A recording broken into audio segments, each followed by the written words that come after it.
Olá, galerinha do nono ano. Dando continuidade aqui, nós vamos fazer agora a correção das atividades do quinto bloco. Último bloco, né, antes da gente iniciar aí as correções, ok? Nesse bloco, a gente entra com um assunto um pouquinho novo, mais ou menos, né? Porque a gente já viu um pouquinho a respeito disso ano passado, que é a respeito da ONU. Então, eu passei um vídeo bem interativo para vocês, bem interessante para vocês estarem aí fazendo uma revisãozinha, relembrando um pouquinho de quem foi a ONU, né? Como surgiu, qual o papel da ONU, qual é o objetivo. Vou fazer um resumozinho aqui bem rapidinho. ONU, o que significa as siglas ONU? Organização das Nações Unidas, tá? Quando que a ONU surgiu? Ela surgiu, tem uma historinha por trás disso. Lembra? No final da Primeira Guerra Mundial, como os países estavam bastante devastados, eles pensaram, né, em criar algo, criar uma instituição, criar algum conjunto de países para tentar se proteger, para tentar impedir que mais guerras acontecessem. Então eles criaram a Liga das Nações. Só que essa Liga das Nações, ela não deu muito certo, porque logo após, né, pouco tempo após a Primeira Guerra, veio aí, através de questões mal resolvidas ainda da Primeira Guerra, a Segunda Guerra Mundial. Então, essa Liga das Nações fracassou, né, no seu papel de impedir que guerras acontecessem. E depois, né, após o término da Segunda Guerra Mundial, aí sim surgiu a ONU, né?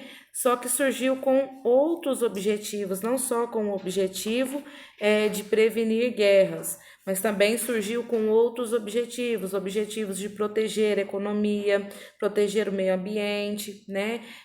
Proteger o desenvolvimento dos países, olhar para a questão da desigualdade social também entre alguns países aí, né? Então ela veio um pouquinho com um olhar um pouquinho mais amplo, ok? E como que funciona essa ONU, né? A gente estava falando de globalização. A ONU é uma das primeiras provas também, né, de globalização, das primeiras coisas a respeito de globalização que deu certo, que foi a junção de alguns países, né, para decidir alguma coisa, para ter alguma relação entre si. A ONU, ela hoje possui 193 países membros, né, que são países que participam ativamente das decisões, porém, tudo que é planejado, tudo que é passado pela ONU, passa pela Assembleia Geral. A Assembleia Geral é como se fosse o poderio máximo, né, onde que as leis, elas passam por uma adaptação, passam por aprovação ou reprovação, ok? Outra parte bem importante da ONU também, que cuida das questões principalmente voltadas para a guerra, né, para as questões mais urgentes, se tem algum conflito, algum perigo de guerra, é o Conselho de Segurança. Esse Conselho de Segurança, ele possui 15 membros, porém, 10 membros desse conselho é temporário, né, muda, e 5 membros são permanentes, tá? Que são 5 membros que saíram vitoriosos da Segunda Guerra, né? Que estão desde do surgimento da ONU até os dias atuais, que são Estados Unidos, Rússia, França, Inglaterra e a China, tá? Então são 5 países fixos aí de maior poder aí do Conselho de Segurança da ONU. O que esses países eles têm de mais importante que os outros? Eles têm o poder de veto, ou seja, dentro dos 15 membros, que são os 10 temporários e os 5 permanentes, se for algum projeto de votação lá e 14 votarem a favor e um membro do conselho permanente votar contra, né, aquele processo ele é negado, né, aquele projeto de lei, não sei, ele é negado. Então, esses 5 integrantes, eles têm o poder de vetar, né, nas votações aí. Então, foi aí um pouquinho do resumo, né, do que foi a ONU. Vamos lá nas atividades agora. Na número 1, para vocês assistirem o vídeo, né, sobre as organizações das Nações Unidas, copiar e responder as atividades no caderno. Questão 1. Tem uma tirinha aí para vocês estarem observando, né, estarem vendo aí, estarem interpretando, na verdade. Na tirinha existe uma ironia que critica a capacidade da ONU, ao lado do Vaticano, em promover a paz mundial. Tal situação pode ser ilustrada durante boa parte do século XX e início do século XXI, quando vários conflitos internacionais ocorreram mesmo sem aprovação do organismo internacional. Então, quer dizer, a função da ONU, né, é primordial, a função número 1, o grande objetivo era promover a paz. Mesmo assim, no século 20 e 21, ocorreram aí vários conflitos internacionais. Ou seja, será que a ONU tem tanto poder assim de manter a paz mundial? Isso que a tirinha traz aí pra gente, né? Essa questão aqui, ela é uma questão interpretativa, ok? Aliás, não, né? Ela é uma questão de você marcar X. Vamos lá. De acordo com a tirinha, podemos afirmar que a Organização das Nações Unidas, é a principal responsável pela ausência da paz mundial? É a ONU que tem culpa aí dos conflitos, da guerra, ela que causa? Ou a B, é ineficiente em seu objetivo de conter conflitos internacionais? Ou seja, ela não é capaz, ela não cumpre o seu papel, o seu objetivo, não tem tanto poder em relação a combater conflitos.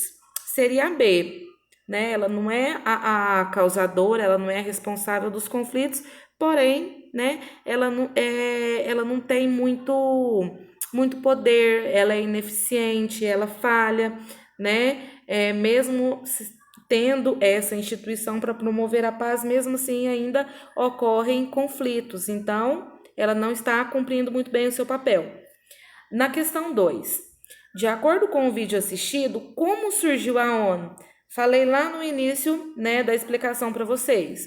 A ONU surgiu após o fracasso da Liga das Nações na Primeira Guerra. Surgiu logo após a Segunda Guerra Mundial, tá? Assim surgiu a ONU. Pode colocar assim: surgiu depois da Segunda Guerra Mundial, depois do fracasso da Liga das Nações, que surgiu na Primeira Guerra Mundial, ok? Como é chamada a parte da ONU que cuida de todos os assuntos e aprova e desaprova projetos criados pelos comitês menores da ONU? Como que se chama, né? Que seria o órgão mais poderoso da ONU? Chama-se chama-se Assembleia Geral, tá? Esse comitê aí que aprova os projetos e desaprova é o comitê Assembleia Geral, resposta da 3. Na 4, nesse comitê não são todos os países que podem fazer parte, e neles são tratados os assuntos mais urgentes, como, por exemplo, assuntos de possíveis guerras. Esse comitê possui 5 membros permanentes e 10 temporários. De qual comitê estamos falando? Estamos falando do Conselho de Segurança, ok? Responsável por assuntos de guerra, assuntos urgentes, é o Conselho de Segurança, tá bom? Como vocês viram no vídeo. Na aula 2 tem um textinho aí sobre Guerra Fria, né? Para vocês estarem lendo e respondendo as questões, ok? Guerra Fria foi um assunto muito falado, discutido aí né? Ao longo do primeiro bimestre, nós discutimos bastante as características da Guerra Fria, os países integrantes da Guerra Fria, né? As consequências da Guerra Fria, corrida armamentista, corrida espacial, tá? Mas vamos fazer a leitura aí do texto. A Guerra Fria, que teve seu início logo após a Segunda Guerra Mundial, 1945, e a extinção da União Soviética em 1991, é a designação atribuída ao período histórico de disputas estratégicas e conflitos indiretos entre Estados Unidos e União Soviética, disputando a hegemonia política, econômica e militar do mundo. Causas. Quais que foram as causas? Olha, a União Soviética buscava implantar o socialismo em outros países para que pudessem expandir a igualdade social, baseado na economia planificada, que era de um partido único, que era o Partido Comunista. Igualdade social e falta de democracia. Enquanto os Estados Unidos, a outra potência mundial, defendiam a expansão do sistema capitalista, baseado na economia de mercado, sistema democrático e propriedade privada. Com o fim da Segunda Guerra Mundial, o contraste entre capitalismo e socialismo era predominante entre a política. Ideologias e sistema militares. Apesar da rivalidade e tentativa de influenciar outros países, os Estados Unidos não conflitou a União Soviética e vice-versa, com armamentos, pois os dois países tinham em posse grande quantidade de armamento nuclear. E um conflito armado direto significaria o fim dos dois países e possivelmente da vida em nosso planeta. Porém, ambos acabaram alimentando conflitos em outros países, como, por exemplo, na Coreia, no Vietnã. Com o objetivo de reforçar o capitalismo, o presidente dos Estados Unidos, Harry Truman, lança o Plano Marshall, que era um oferecimento de empréstimo com juros baixos e investimentos para os países arrasados na Segunda Guerra Mundial, pudessem se recuperar economicamente.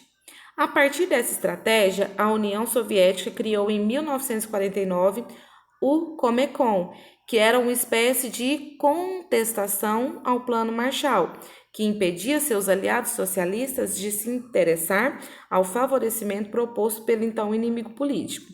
A Alemanha, por sua vez, aderiu ao Plano Marshall para se reestabelecer, o que fez com que a União Soviética bloqueasse todas as rotas terrestres que davam acesso a Berlim.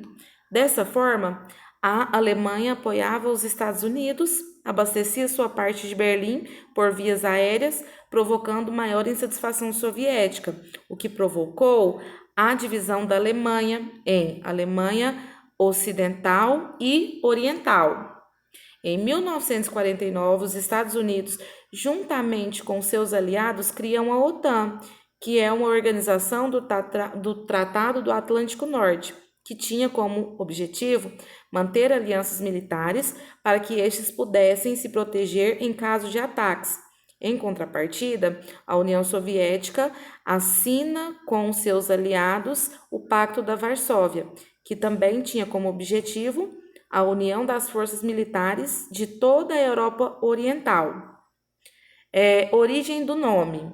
É chamada de fria porque não houve uma guerra direta entre as superpotências, dada a inviabilidade em uma batalha nuclear. Então, tudo isso aqui já foi comentado para vocês em sala de aula, né? Já falei, a gente falou bastante sobre a Guerra Fria. Fazendo um breve resumozinho aqui, né? A Guerra Fria, ela foi um confronto, né, indireto, foi uma guerra indireta. Por que indireta? Porque não houve confronto direto, né? Não houve ataque direto entre Estados Unidos e União Soviética, sendo que Estados Unidos defendia o seu sistema político capitalista e a União Soviética defendia o seu sistema sociopolítico, que era o socialista, que vocês conhecem as características de cada sistema. são sistemas totalmente inversos, né?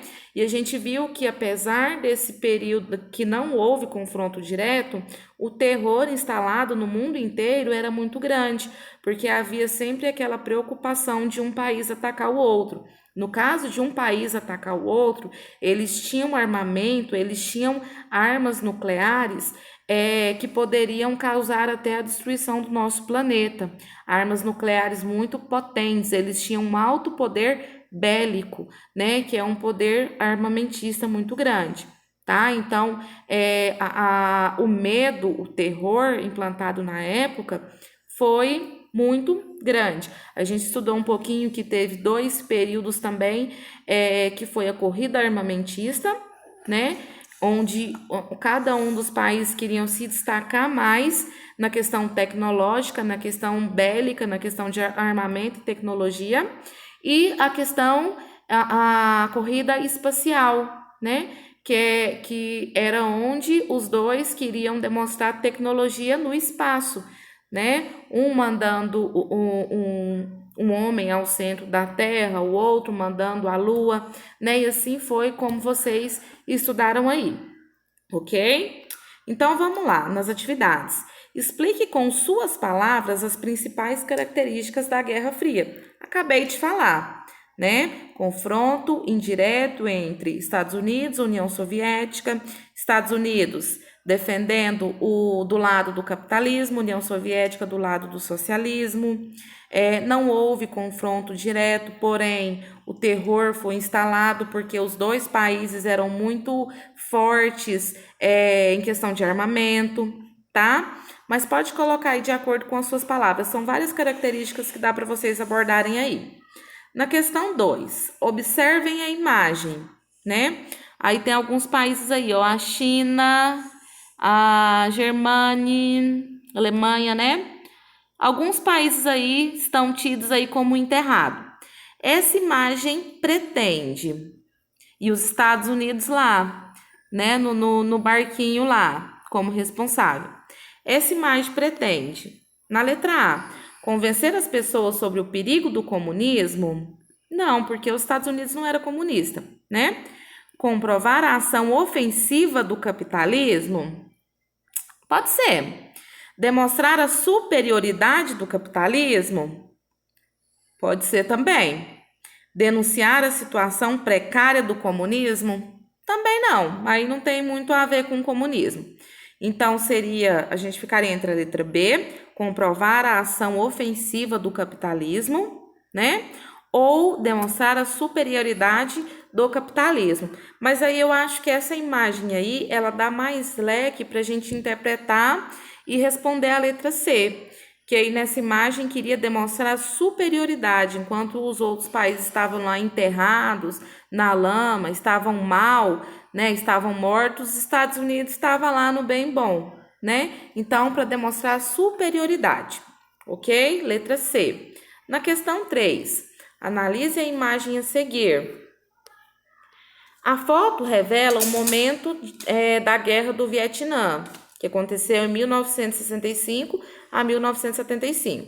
Conflito militar cuja cobertura jornalística utilizou em grande escala a fotografia e a televisão. Um dos papéis exercidos pelos meios de comunicação na cobertura dessa guerra, evidenciado pela foto, foi: qual que era o objetivo aí, né, das grandes mídias da cobertura jornalística? Era revelar a superioridade militar dos Estados Unidos na América? Era defender a necessidade de intervenções armadas em países comunistas? Era denunciar os abusos cometidos pela intervenção militar norte-americana? Ou era divulgar valores que questionavam a ação do governo vietnamista? Aí a gente ficaria entre a A, revelar a superioridade militar dos Estados Unidos da América, né? Ou denunciar os abusos cometidos pela intervenção militar norte-americana. Nessa época aí da guerra do Vietnã, né, onde ela aconteceu, os Estados Unidos ele não tinha cacique, né, para disputar com a União Soviética, porque a União Soviética tinha um poder bélico muito grande. Então, ele partiu para países inferiores, como foi o caso do Vietnã, né? Aí eu acredito que, assim, dá para a gente interpretar como superioridade militar dos Estados Unidos e também para denunciar os abusos cometidos pela intervenção militar norte-americana, tá? A B e a D aí não tem muito a ver, mas eu acredito que a né, e a C aí dá para a gente colocar ou a ou a C. Revelar a superioridade militar dos Estados Unidos da América, denunciar os abusos cometidos. Eu acho que denunciar, porque se foi uma cobertura jornalística, tinha um objetivo, né? Então, eu acredito que seja a de denunciar. Então, aí a gente pode colocar a letra C, tá? Mas quem colocou a letra A não tá muito fora da lógica, não. Dá para interpretar dessa forma também, né? A imagem aí, ok? Mas vamos colocar a letra C. Na questão 4. A Guerra Fria foi o nome dado a um conflito após a Segunda Guerra Mundial, que aconteceu em 1945, envolvendo dois países que adotavam sistemas políticos opostos, capitalismo e socialismo. Quais foram os dois países protagonistas da Guerra Fria? Falamos, refalamos, falamos de novo, não dá para errar essa, né? Estados Unidos e União Soviética. Resposta da 4. Questão 5. De que forma a Guerra Fria influenciou na política brasileira? Então, no período da Guerra Fria, isso aqui foi discutido também, né? No período da Guerra Fria, os países eles tinham que se abster, eles tinham que tomar partido, porque assim, se você não tivesse a meu favor, você estava contra mim, né? E ele optou pelo lado capitalista. E esse lado capitalista teve grande influência na nossa política, né? Influenciou no sistema político, no sistema socioeconômico que nós temos hoje aqui, tá? Essa resposta aí você pode colocar da sua forma, ela também é uma questão interpretativa, se você interpreta de outra forma. Se você acha que a Guerra Fria influenciou a política de outra forma, pode colocar aí também, ok? Essa foi as atividades do quinto bloco, ok? E é isso aí, espero que vocês tenham corrigido aí com bastante atenção, né? Se tiver alguma dúvida, anota aí pra gente discutir lá no plantão de dúvidas, ok? Tchau, tchau!